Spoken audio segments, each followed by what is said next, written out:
Hello and welcome to the Bitcoin Butlers podcast. I am Mike Watkins, and with me, as always, is my good friend and business partner, Matt Burke. Hello. And in this episode, we are going to cover two steps from the sovereign inheritance plan, which is one, to prepare and properly execute a will, and two, to store your will properly with the appropriate access for your heirs. So, Matt, before we get started, why is having a will so important in your opinion?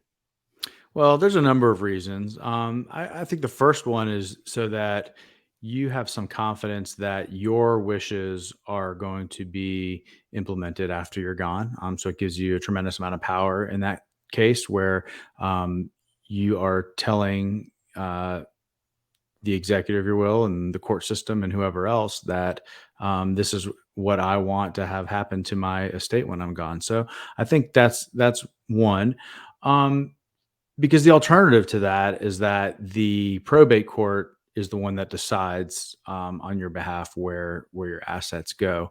And depending on the state that you live in, the laws might vary from state to state. But in general, if you die without a will, your will is going to be hung up for some period of time while a judge who doesn't know you or your family decides how to split up your assets. And oftentimes they will get split up, based on your next of kin, but they might not. And you have no way of knowing because you've passed away and you didn't have a will. Mm-hmm. Well, I'm going to play devil's advocate here for a second, even though it's always the correct thing to do. You could, if you die intestate, which means without a will, and the probate court looks at all of your estate, many times they will just look for your closest living relative to give those assets to, right? That's right. And in some situations, that closest living relative may be your wife and kids, which is one scenario. But other times, they can give it to siblings or parents, depending on how old you are when you die. Sure. They're going to basically go down the line of your next of kin in most states, I believe. I know it's like that here in Georgia, but they're going to go down the line of who's most closely related to you. And that's who's going to get your stuff. Right. And I guess I didn't play much of devil's advocate there, but I think the point I was trying to make was that understanding that the probate court will likely give your heirs to your likely give your assets to your heirs doesn't make dying without a will a good idea. The intestate process can be very long. It can be somewhat complicated depending on your state, and it can also leave you open to challenges from other heirs. Right. When I mentioned the fact that it could take a long time for it to get through that process, that could be part of it for sure. That if if you pass away and you have a spouse and no children and no other living relatives, that might be a fairly straightforward intestate probate process. But if you have, multiple living relatives, parents, siblings, children, spouse, whatever, there could be conflict among those who are left. And that's also a point that is worth mentioning, is that part of what you're trying to do is to minimize the potential conflict between your family if you're not there. Mm-hmm. Also, something that I don't think a lot of people realize when you are dealing with a situation where there is no will is that the court can set a time for other people to come forward and challenge what they might do or to make themselves known. There's even something I can speak to Georgia because I know Georgia fairly well. There is a rule, depending on how your will is petitioned in Georgia. There are two ways to do it. One way is to notify all possible heirs that you are deceased, and if anyone has a challenge, they can come forward. This is, keep in mind, if you do have a will.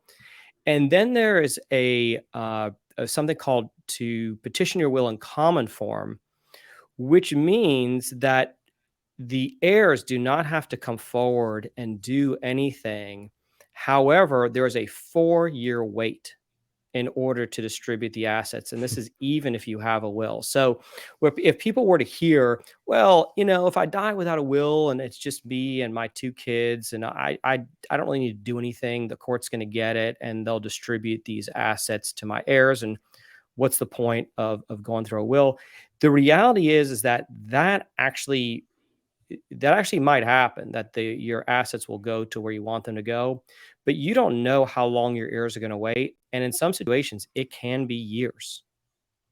And in many people's situations, they don't have years to wait. They might be relying on some of those assets if there's not sufficient life insurance in place. Depending on the financial situation of the deceased, you could be in a scenario where your family desperately needs to get to assets, and it's tied up literally for years. I think it's a great point, and I think one way that people can think about that is if I'm going to call it the major breadwinner for their family, whatever the adult in their household with the majority of the income, assuming is not 50-50 or anything like that. If they were to pass away unexpectedly, how long can the rest of the family survive if there is no income coming in and there is no access to any of the assets from before? Yeah, it's definitely a challenge, and I think it's something that happens very commonly, especially in households where there's a single breadwinner or a primary breadwinner, and that's the type of situation where the clock is really ticking as far as the money that's available to the family after someone passes away, and anything you can do to shorten the red tape process is certainly welcome. All right, so let's talk about some of the good news.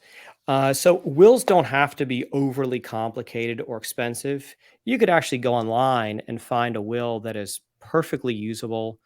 Some of the most basic wills are just going to say that, all the rest and remainder of my estate is going to go to X, and that person is usually your spouse.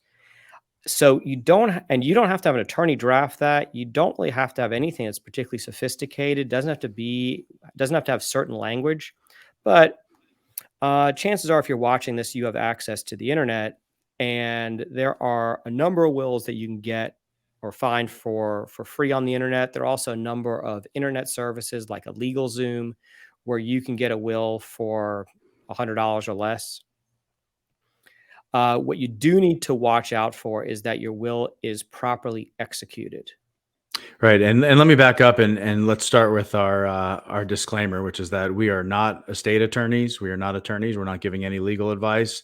I don't know if a free online will serves the purpose of what anyone listening might need. So we're not recommending any solution. You need to consult with your legal advisor on that.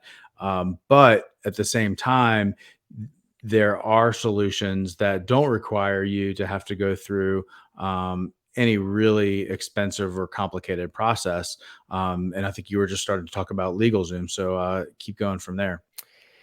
Yeah, first of all, I always think it's best in any of these matters to get a professional. We can all go online and find something, but you know, uh, a legal Zoom will I think starts at around $100, and I think a lot of people can find a professionally prepared or professionally drafted will locally in the 350 to $500 range. That's not that much different.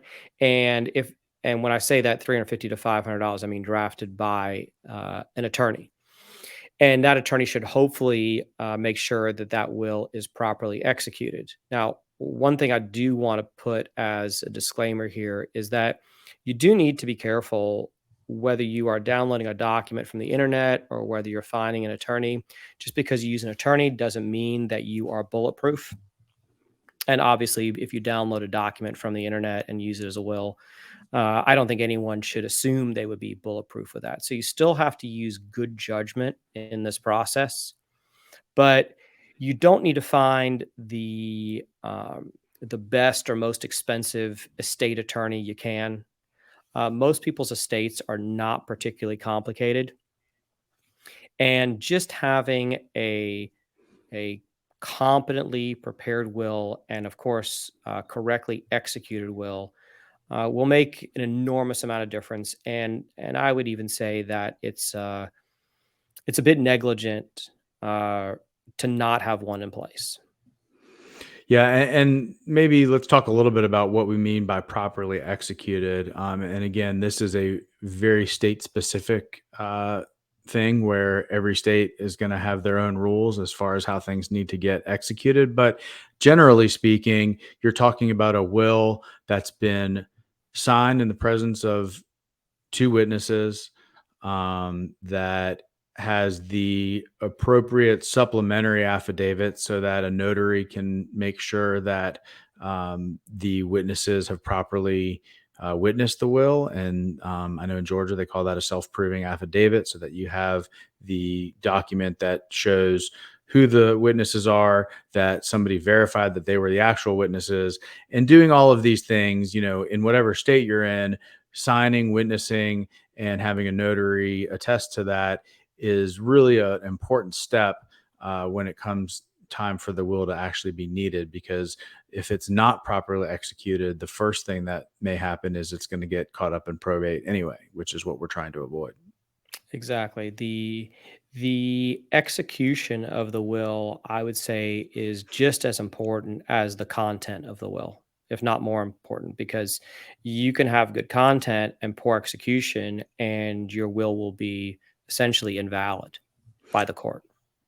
That's right. And I think a lot of times the content of the will is going to be intentionally generic. You mentioned that everything, the remainder gets left to X, and that's a pretty common structure.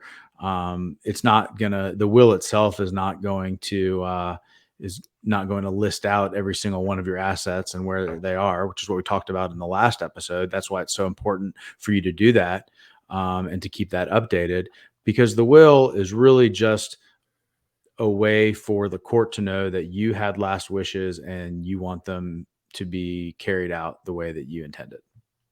Exactly. So, moving on to trusts, which I think is something that confuses a lot of people, particularly people who do not have a trust. If you don't mind, how would you describe a trust to someone who has historically been really confused when they hear that in regards to estate planning? So I think the easiest way to describe it is that a trust is essentially a company that you set up, for lack of a better term. It's not a company in the same way that a corporation is a company, but it is a legal entity, meaning that it actually has legal standing. Um, and what the trust does is it allows you, in general, and there are different types of trusts and they serve different purposes.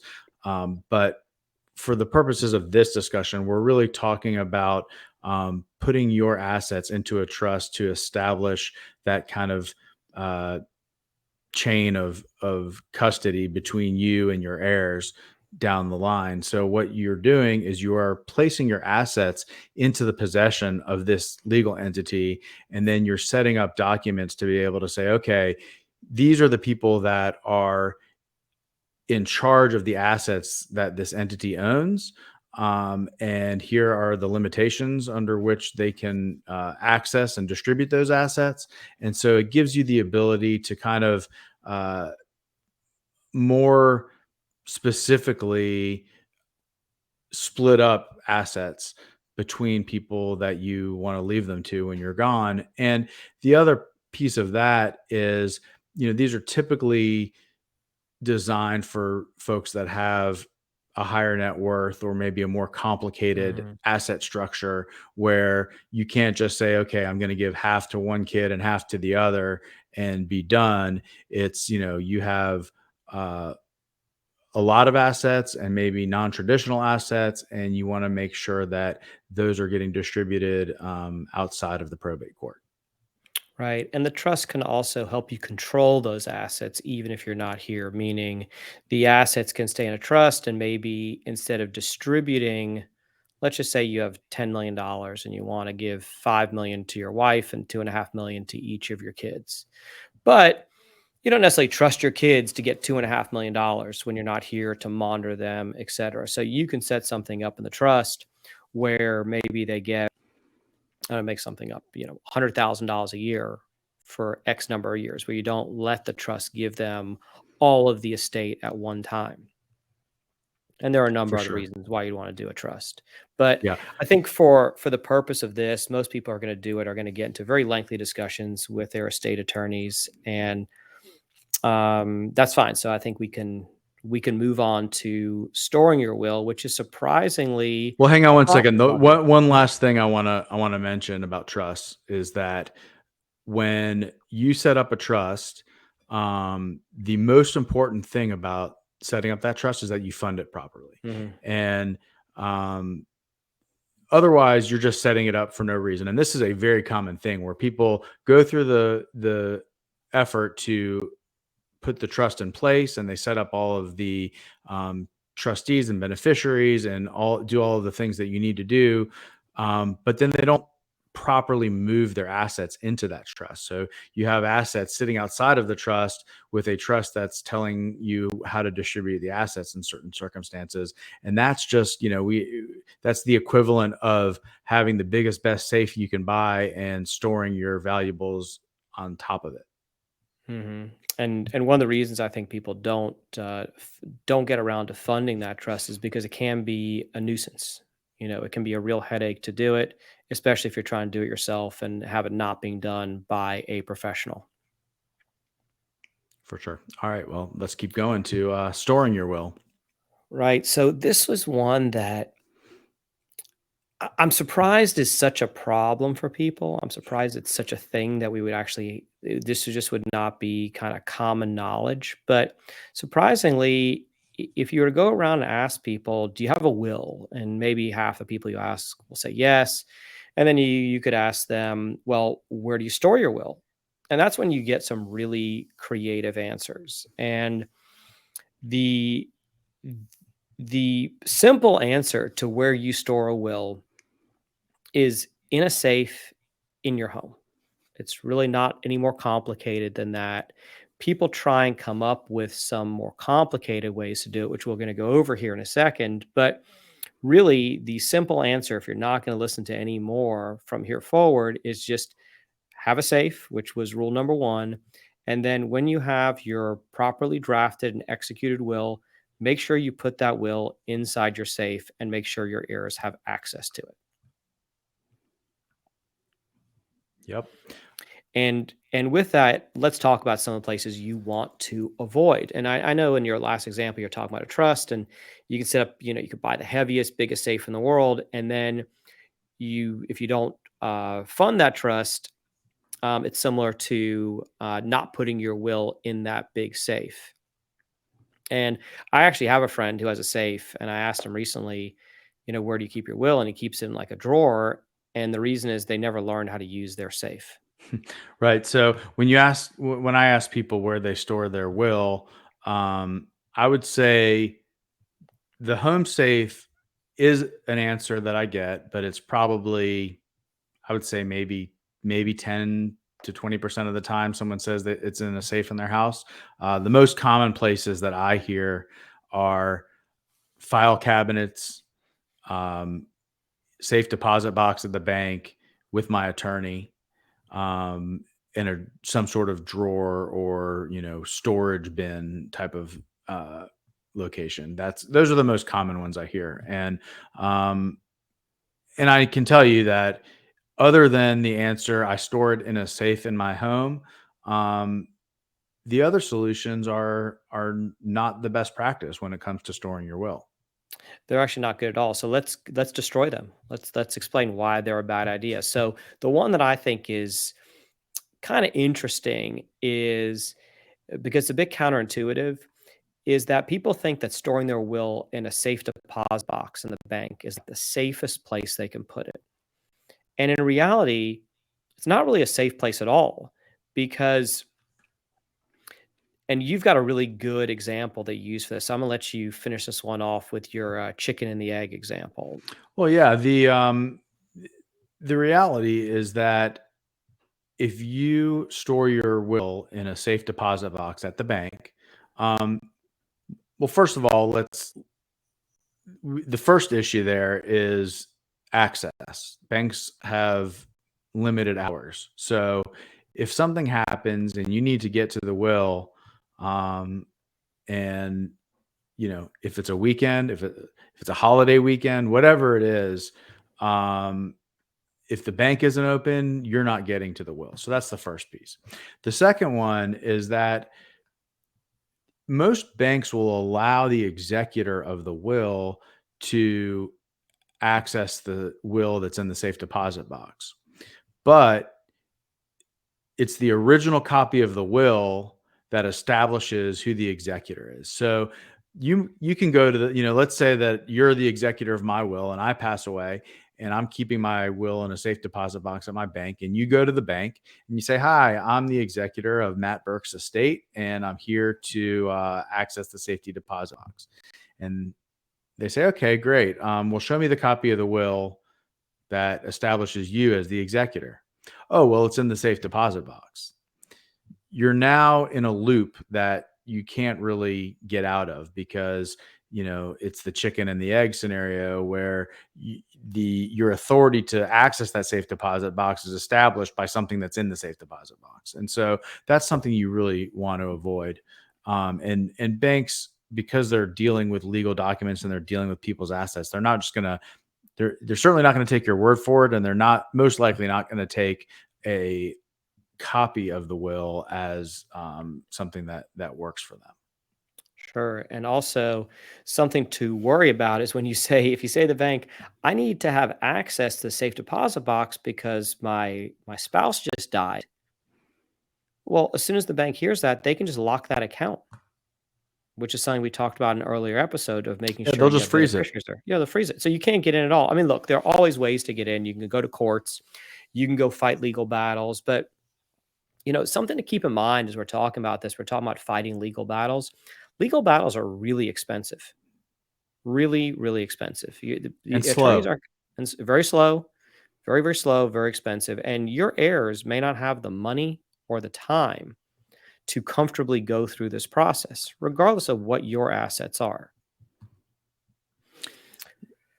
So, moving on to another mistake that people make, and I like this one a lot, which is storing your will with your attorney. So, people think that storing your will with your attorney is like the safest thing you can do. And a lot of times it can be an okay idea. It's not a horrible idea. Storing your will in a safe deposit box is a pretty horrible idea. But storing your will with an attorney is not a horrible idea. I think it's just a mostly bad idea. And the reason for it is that attorneys are supposed to be trusted, but attorneys get disbarred every year. I know in my career, I have personally seen 3 attorneys that I've worked with get disbarred. So that means that while the attorney had a certain obligation, while you thought you could trust them because they were an attorney, it means they weren't trustworthy at all. And in the 3 situations I know about, they stole money from people. They stole money from their escrow accounts. So Sure. people And yeah, and while, first of all, everybody always thinks that, well, that's not going to happen to me. And chances are it won't. But at the same time, this is not, it's not an uncommon thing for people that have, you know, control over sensitive information are able to do bad things with it. It's just the reality of the world. Mm, And so from that standpoint, I think it does make it a bad idea. I think one of the maybe more practical things that's possibly even a worse contributing factor is that attorneys move around a lot. They switch firms. Um, that if you are forgetting any type of unexpected accident where you die prematurely, but if you put your will in place when you're when you have young children, or if you're middle age, or even if you're young or whatever, and your attorney at the time was a perfectly competent attorney and you stored your will with him, well, by the time you need the will, maybe they've retired, or maybe they've passed away themselves, or maybe they've switched firms 3 times, and your will is still sitting in a different lawyer's office at this point. So it's hard to keep track of where the will actually is and how to get to it if an attorney is the one in control of it. Right. And also your family would also have to know who your attorney is. So many times when your will is prepared, your spouse may not know who the attorney is. And even if he or she does, you still have to remember it 10 years later, 15 years later, 20 years later, however much time it's been. And when you're dealing with the loss of a loved one, maybe your memory is not as sharp as it might be in the best of times, but I know that, remembering a name that you only use for something 5 or 10 years ago can be extremely challenging if you're the one that did it. But if it was secondhand, and let's just say your spouse or your parent did it, there's a very good chance they have no idea of who your attorney is. For sure. and And and and you know with that, sorry, as opposed to something we're going to get into later, which is our trusted people, an attorney doesn't know that you've died.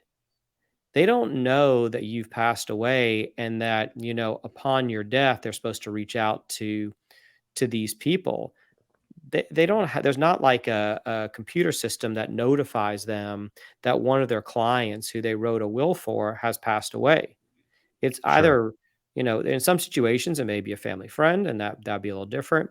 But if it's just an attorney that writes a lot of wills, they have no idea that something's happened to you, and so they're not going to be reaching out to your heirs. And so, uh, a lot of times that will just get kind of lost in the shuffle, and your heirs may never know where your will is. Right. So, something else that you can do with your will is you can file your will while you're still alive with the probate court, and Hmm. this does vary from state to state. One of the things that I don't think is really great about this is that it makes your will public information. And In some this, states. yes, in some states, look, every jurisdiction is different. Things can be weird even down to the county level. I know that, we deal with, I've pretty good amount of experience in dealing with a probate court. And there are times that the probate clerk just won't let you have a file, even though you're allowed to have access to it. They'll decide for whatever reason you don't have access to this file. Usually that happens in smaller counties where they're, kind of everyone knows each other. Hmm.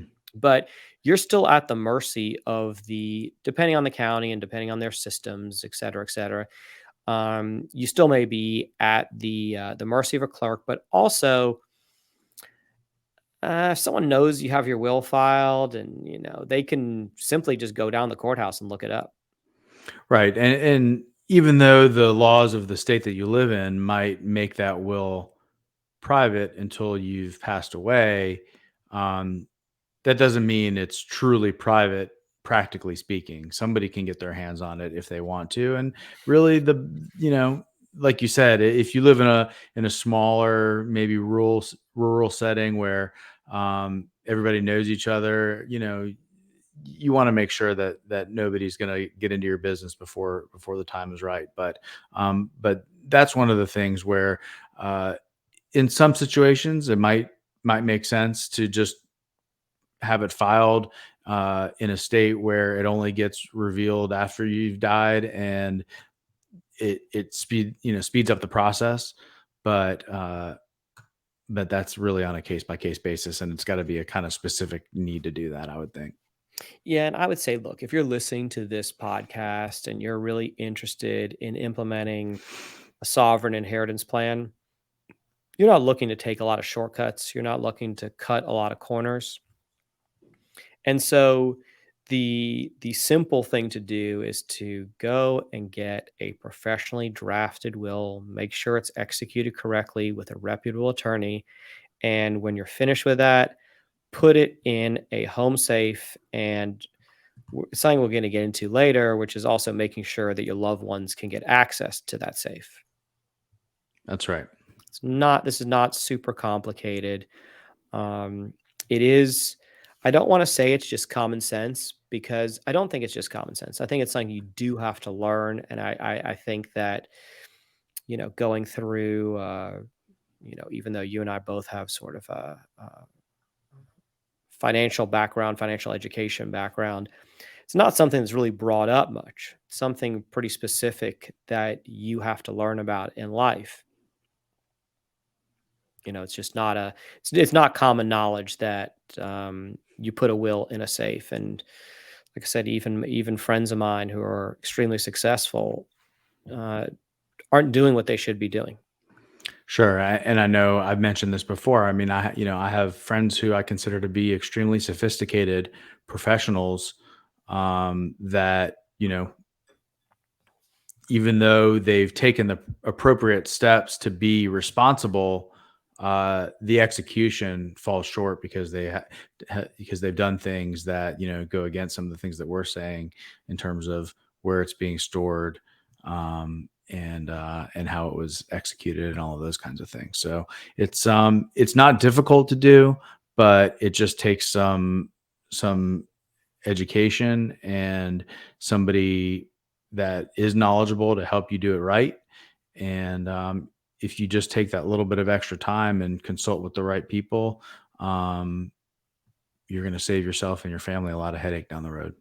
And you will put yourself in there's no such thing as bulletproof, but you'll put yourself in great shape if you follow these instructions. For sure. So with that, Matt, anything else you want to add to this? No, I think we covered it. We're going to keep going through the sovereign inheritance planning steps. I think they're all important. This is an important one.